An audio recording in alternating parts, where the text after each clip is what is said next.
Welcome into the Fantasy Focus CSS DFS podcast. Today's podcast is presented by Geico. Switch to Geico and see all the ways that you could save.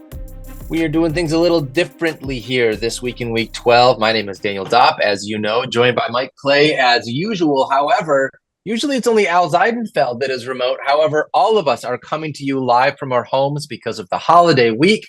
So all three of us are doing the Al treatment here. I got to be honest, it feels pretty good to be a star, Al. This what you feel like every single day? Just doing all the time, like just sitting here in my basement feeling like a star. That's it. That's it. Mike Clay, it's good to see you today as well. I did not get to see you on the Wednesday show, so this is the first time I'm getting to podcast with you this week. So it's nice to see your face, man. Yeah, I'm not feeling like a star, so I'm not at all. You know, you had that big tee up for Al, and that was really nice. But here I am, just chilling out in my basement in my man cave, and you know, it's nice to have people around. And here I am, quietly alone and here in the you basement, and you're talking about, but not me. So I'm not feeling good. I don't think we're off to a good start here, and I'm especially not feeling good after what happened last week. Oh, Mike, it was tough sledding for everyone across the board. Our Week 11 recap was not great. I beat Mike this week, but not by a whole lot, only by 6 points. Our winner, Z Gary, brought home the championship, number one in our tournament, 166.42. You may have thought that I said that wrong, Mike, but I did not. It was 166 points. Yeah, was our first place leader this week. Exactly. This week was so bad that my score the last 4 weeks would have won this week. First place in our league. That's how bad scoring was down this week. It was gross across the board. We struggled. We had a good 4 to 6 weeks rolling there, and then it just the floor fell out everywhere. So we're gonna put that one behind us. It was a rare dud, and we're gonna get back on track this week. That's right. We absolutely are, and we are going to do that. Starting with the quarterback position, Mike Clay. And I see an old friendly face here at Geno Smith at $6,000. Still feels like it's not high enough for old Captain Geno. Yeah, it's not. He's been really good this season. He's 8th in pricing. And what I really noticed looking through quarterbacks this week is that there's a big drop-off right after the top 7 quarterbacks. That tier ends with Joe Burrow. And then there's a big drop-off. I believe it's from 68 to 6,000. And that's where Geno falls. You know, he's that next quarterback, and it's too much of a value to pass on for a variety of reasons. First of all, to your point, he's played pretty well, right? 2 or more touchdowns in 8 of his 10 games this season. That gives you a nice floor, 18 plus fantasy points in 6 of his last 8 outings. So, you know, that if he gets 18, obviously he's paying off his $6K price point right there. But on top of all that, they're playing the Raiders. This is an exceptional matchup. They've allowed the third most fantasy points to quarterbacks this season, and they've allowed at least 16 points in all but one game. Of course, that game last week, Russell Wilson. You know, if he doesn't let us down once, he lets us down 10 times this season. He did have one good game against the Raiders earlier this season, but should have been set up for another QB1 week last week, and obviously was a big letdown. But other than him, everyone else has had a great game against the Raiders this season. I expect the same will be said about Geno Smith. Yeah, really great value. And like you said, and I just want to reiterate, it feels like there's a big price drop-off after Joe Burrow coming down to Geno Smith. You can save yourself quite a bit of money in cash lineups, which is what you and I are here talking about. Al, you were talking about tournament lineups. And which direction do we go at the top with quarterback this week? All the way up to 8,200 at Patrick Mahomes. So 6 games this year, Patrick Mahomes has thrown 3 or more touchdown passes. He's the only quarterback with more than 4 such outings. He has been ridiculous. We are always looking for a 30-plus point DraftKings output for our tournament lineups because it makes it easier to stack or double stack. He's done that 4 games in a row. He's been absolutely ridiculous. Over 3 touchdown passes in 3 of his last 4. 20 rushing yards, over 20 rushing yards in 7 of his past 8. 300-yard bonus week in, week out. And you know where the ball's going. It's going to go to Travis Kelce. And then the last couple of weeks have been really low scoring in the industry because, one, DraftKings has really turned the screws on the pricing and made it ridiculously tight. This week, I feel like they listened to not just me, but so many other people in the industry that have been around for like a decade plus. They were like, y'all need to ease up a little bit. And it seems like pricing is down at running back, wide receiver by like 500 a man everywhere. So guess what? We can afford that Patrick Mahomes, Travis Kelce stack this week. And you can double stack because there's also value at wide receiver for the Chiefs. Oh, that sounds like foreshadowing. Mhm. That is exciting.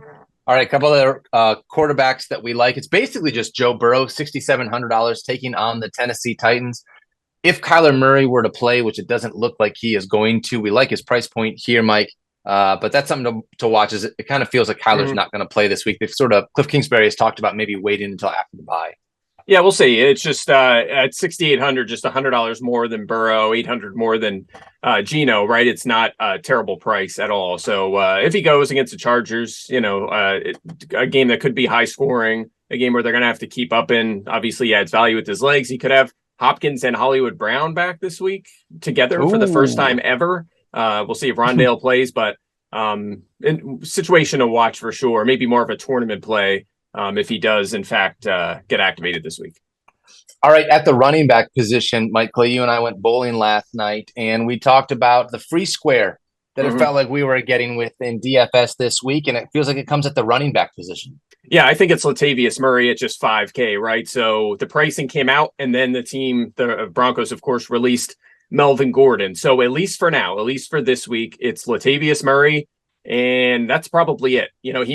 If you told me right now he was going to play 92% of the snaps this week, I would totally believe that. Why? Because his competition is Marlon Mack, who has barely seen the field this season, and Divine Ozigbo, who's actually played 2 snaps this season. That's 2 more than Marlon Mack has played offensively. So Ozigbo's actually on the practice squad right now, so that's not for sure he'll be activated. But nonetheless, that's probably what they're going to have at running back this week. Next week, we might be talking about Mike Boone off of IR, but he's not eligible to return this week. So again, it should be the Murray show. Last week, even with Melvin Gordon involved, he had 17 carries and 4 targets. Murray has scored in 4 of his 6 games so far this season.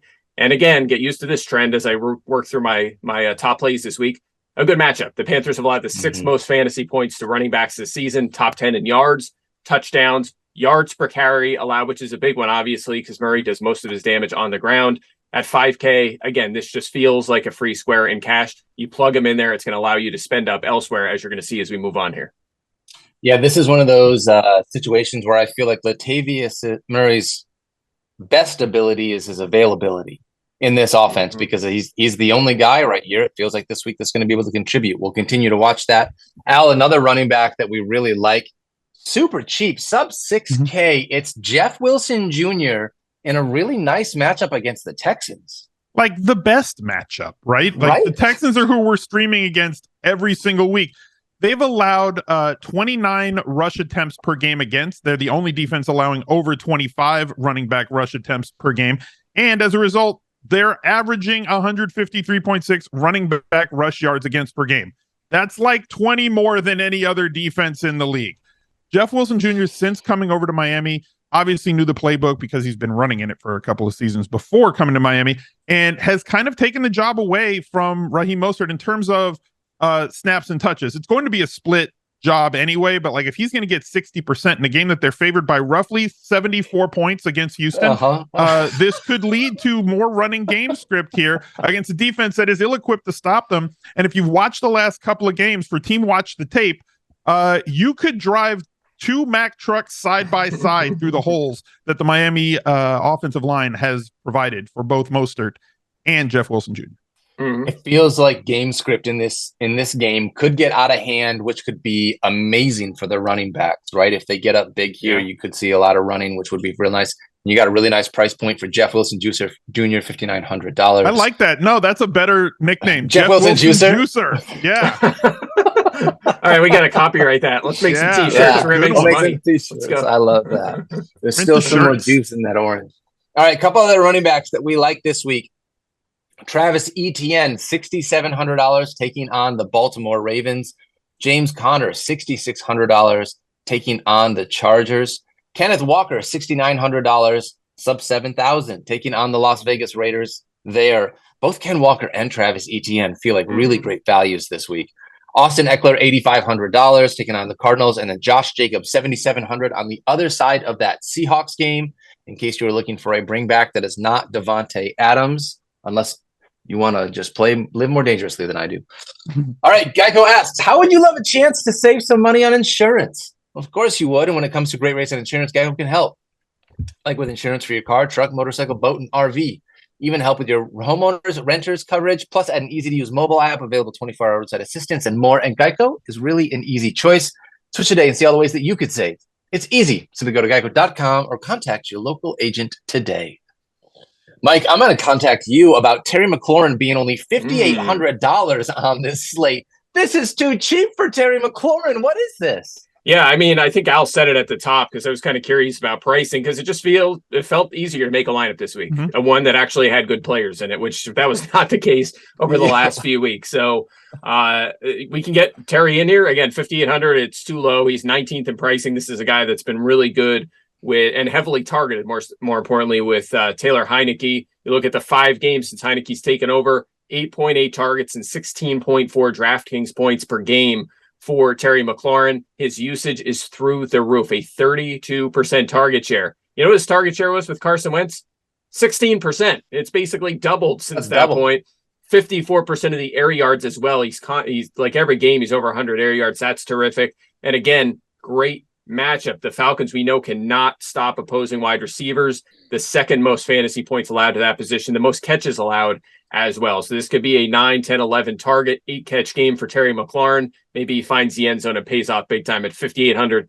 He should be in your lineup this week in cash. Great pricing. $5,800 for Terry McLaurin. Al, let's talk about some cheap double stack options with the Chiefs. You talked about Patrick Mahomes and Travis Kelce, but we're not sure on Juju Smith-Schuster, MVS, Mecole Hardman. Which direction are you going this week as far as that double stack? So opportunity presents itself, right? With Kadarius Toney injuring his 78th hamstring injury in only 2 seasons. It's unfortunate. Wow. And Juju Smith-Schuster still in concussion protocol. If he plays, that kind of mutes these a little bit. But Justin Watson and Sky Moore are both the stone minimum this week at $3K. So you can use one or both. You can use one with Kelce. Watson ran a ton more routes last week on the dropbacks for Kansas City. He was basically out there from jump. And then once Kadarius Toney left, Sky Moore saw a lot more snaps and brought in like 5 of 6 targets that were headed his way. 73.3% of Kansas City's yards come through the air, the 6th highest rate in the league. I mean, if anybody's going to throw for 350 yards on any week, you'd probably bet that it's going to be Patrick Mahomes. All 350, not going to go to Travis Kelce. I'll take the under on 350 receiving yards to Kelce, which means some other people have to be able to catch the ball. And as you said, Hardman on IR, he was really the gadget guy that they've been using inside the 10, so heightened touchdown expectancy. We thought it was going to be Toney, then he got hurt, so now it seems to be Sky Moore in that role. And Watson lining up outside, running an awful lot of routes across from MVS, who's just doing cardio every week. It's great that he's in shape, but I want the guys who are going to get targets. Wow. I mean, that's sort of how it feels, right? Obviously, Mecole Hardman on IR, like you said. Kadarius Toney is hurt. We're not sure on Juju Smith-Schuster. It's trying to find the other guy in this offense, and you would think MVS would be that guy because he's been there all year long, but it just hasn't really translated to that on-field production. So a couple of dart throws, and finally it feels like, I know you've already said this, finally it feels like we have a $3,000 player that I can have confidence in playing where it's like, oh, this is a dart throw that makes sense at $3,000. This is a $3,000 player. So really like that. Let's talk about some wide receivers. A couple other guys. Devontae Adams, $8,600 on the other side of that Seattle Seahawks game. He is unreal. Jamar Chase, $7,600 if he plays, taking on the Tennessee Titans. Mike Clay, obviously you have to wait and see with the injury. A really nice price here if he does come back and play this week.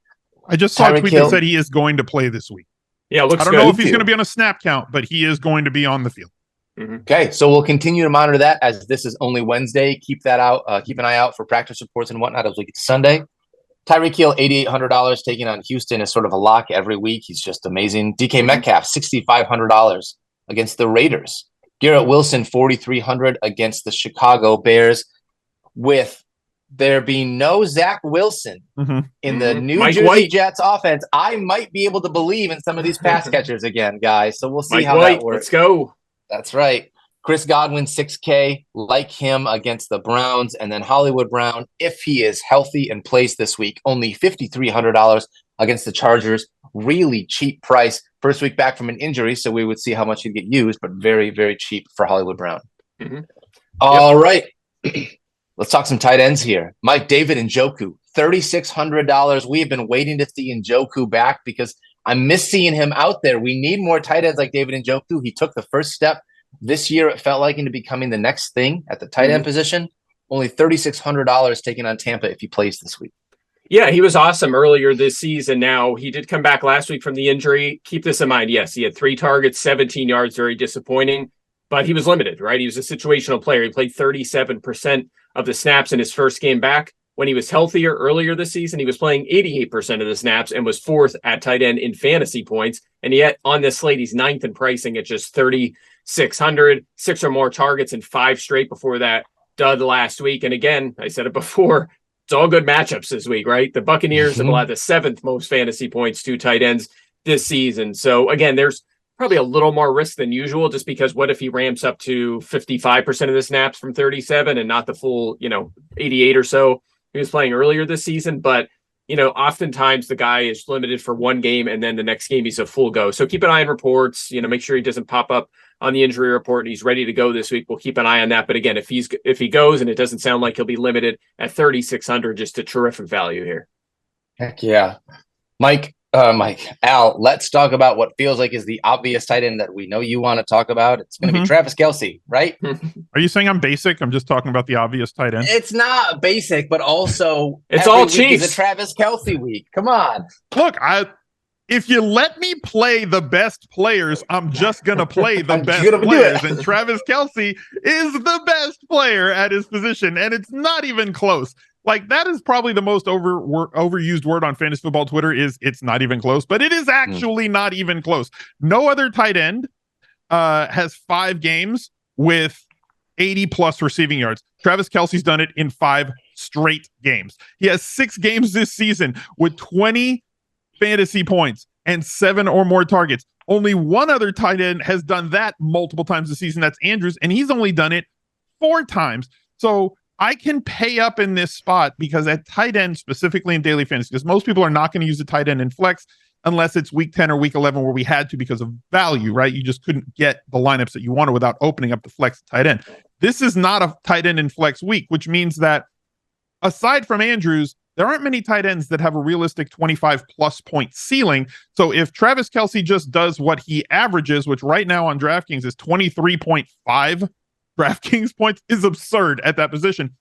Most of the other tight ends were hoping to get like 11 or 12 points. So that separates you if Travis Kelce has his average day, or if he hits like he did last week, where he hit in a massive way with 3 touchdowns. If he has a 30-point fantasy day, you are separating versus the field at that position, and they have to find 20 other points to make it up. And the salaries do allow it this week. So Mahomes, Kelce stacks, let's ride. Let's ride. Love that. And finding someone else to go with it. Nothing wrong with that. That's right. A couple other tight ends that we like. Foster Moreau, $3,400 if you want a dart throw, taking on the Seattle Seahawks. Obviously no Darren Waller with him on IR. And Logan Thomas, only $3,000 taking on Atlanta. I just want to really quickly say my favorite thing about this week, and the thing I'm thankful for, is that there are no Detroit Lions on the Week 12 slate. Screw you guys! We made it through a whole DFS show. We never talked about how bad the Detroit Lions defense was, not once. It's my Why favorite. Why did we do that? Why do we do that, Daniel? Is there a reason for that? Because we're all stacking the Bills on Thanksgiving. Stop it! Because we didn't talk about. Yeah, we didn't talk about Thanksgiving. That's why they're not on the slate. That's the only reason. It's not the Sunday slate. All right, Mike Clay. Unfortunately, coming off of a big L last week. Why don't I let you go first? Obviously, we'll see what your week. All right, I heard that. Like. I'm going to remember that in future weeks. I mean, what's the score this year? 8-3, I think. 8-3. Yeah, I took it easy on you at the last 7 weeks I won, but okay, I'll keep that in mind. All right, here we go. Geno Smith, a quarterback. No surprise, we talked about him. Latavius Murray at running back. I also have Joe Mixon in here. We'll keep an eye on him. Obviously, dealing with a concussion. If he's out, Samaje Perine becomes a terrific value at running back. So we'll keep an eye on that. But for now, like Mixon at $7K. I'm actually going with 3 running backs. I have Ken Walker. Daniel, you mentioned Travis Etienne. I have them 2 projected very similarly. Etienne's $200 less, so I could fit Walker, but I'm fine with either of those guys. But anyway, Walker here for now. Wide receivers: Devontae Adams, Terry McLaurin, Garrett Wilson. So we have some decent talent at that spot. David Njoku at tight end, and the Chiefs defense. Plugging them in here, they should see a backup quarterback. It looks like Bryson Hopkins is the tight end. So it's Bryce Perkins. Right? There it is. Bryce Perkins, probably going to start for Matthew Stafford. So the Chiefs looking like a terrific defense, special teams. They're priced kind of in the middle. So that's the play this week, I think, in cash. I like it. I like that. That's not a bad lineup, Mike Clay. You went a little bit more running back. I don't want to say running back heavy, but your wide receivers are quite a bit different than mine this week. Our lineups are different more than they usually are. I went with Geno Smith at quarterback. I went with the aforementioned Travis Etienne that you talked about with Latavius Murray, and I have Jeff Wilson Jr. as my flex play, so I'm running 3 running backs as well. Okay. I am playing DK Metcalf as a playoff of Geno Smith with Terry McLaurin and Donovan Peoples-Jones. Still only $4,800, taking on Tampa at home. And then I've actually got Mark Andrews taking on the Jacksonville Jaguars, the other side of that Travis Etienne game at $6,500 with the Chiefs at $2,800, because I looked at that as well, and it just felt like, how can you not play the Chiefs defense this week? They just have to be the play. Gotcha. So we'll see. We'll see how that works out. I think the big thing when I look at your lineup, understanding that if Joe Mixon doesn't roll and you do want to drop down to Samaje Perine, that's going to give you about $1,400 in leftover salary that you have to play with on Sunday morning, Mike, which is a ton of flexibility. Absolutely. Maybe then I pay up at tight end or go for another, I'll be able to upgrade maybe from Garrett Wilson, which is a possibility. He has some added risk now with the quarterback change. I mean, he always had risk, but with Zach Wilson, but certainly some options here. But again, it's nice to, like, you have Andrews. You got a star player there. I have Devontae Adams at receiver too, which is nice to be able to fit him in. So I like the lineup. You got a lot of players from our great value list, and it's gonna be a good one. We'll see. I think I'm expecting a bounce back for my squad this week, but we'll see. Keep expecting, Mike. All right, Al, what is it that you got for a tournament lineup this week? So you guys went with the Chiefs defense. I'm going with the Chiefs offense. Give me Patrick Mahomes, Travis Kelce, and Justin Watson as a double stack. I'm going to bring that back with Ben Skoranek playing the Cooper Kupp role, but not really looking like Cooper Kupp. Even though every time he caught a ball this year in games where Cooper Kupp was on the field, I thought it was Cooper Kupp, and because that 18 looks too close to that 10, I can't deal. So at least I know who the ball is going to. Now, Latavius Murray and Ken Walker III at running back. I have a secondary stack of Josh Palmer and DeAndre Hopkins, and I got the New Orleans defense in there as well. So stars and scrubs for me. Easy path to get to Patrick Mahomes and Travis Kelce in the lineup. Like the fact that I can get Ken Walker, DeAndre Hopkins, Josh Palmer into a premium tight end quarterback stack shows you how friendly the pricing is this week. Yeah, by the way, I love the post-hype call on Skoranek too. He did play a lot last week and was a dud, obviously, in the first game post Cooper Kupp, but he was in there. He was getting slot run. I mean, he could easily come back and have 70 targets. So from a tournament standpoint, especially, love that call. Thank you. Heck yeah. And Al, just in case people are only listening to this and didn't listen to the season-long show, you did pretty well in DFS last week, didn't you? Yeah, so on DraftKings Rainmakers, that walk-off touchdown to Devontae Adams, I won one of the tournaments there, the Fiat Frenzy, for $10,000 to first place. Nice. Hey, now. Good job, Al. Thank you. All right. So you do actually know what you're talking about. That's great. Every once in a while. Broken clock, right? 2 weeks a year. Right. Did you? Fun fact, Al won the Millie Maker at one point. Yeah. I've come in first and second in the Millionaire Maker in my daily fantasy career. There you go. So for the people, the new listeners that didn't know that, we have a superstar in our hands. This guy knows his stuff. Thank you, Mike. I appreciate that. Yeah, we also have Al on the show too. All right. Al is also here. Yeah. All right. That's going to do it for us, guys. We're going to not be around the rest of this week, obviously, because of Thanksgiving. We're going to spend time with our family. So please go out and have fun with yours. Do your best to not fight with them. Remember that you love them as much as you can. Please don't forget to love yourself. Be kind to yourself. Don't forget to love each other. And we can't wait to see you here in Week 12. We'll see you on Sunday morning on Fantasy Football Now, ESPN 2, Mike Fields, Stefania, Damian Woody, and I. And you can check out Al at smizzle.tv/links. Boom! Crushed it. Nailed. We'll see you guys next week. See you guys.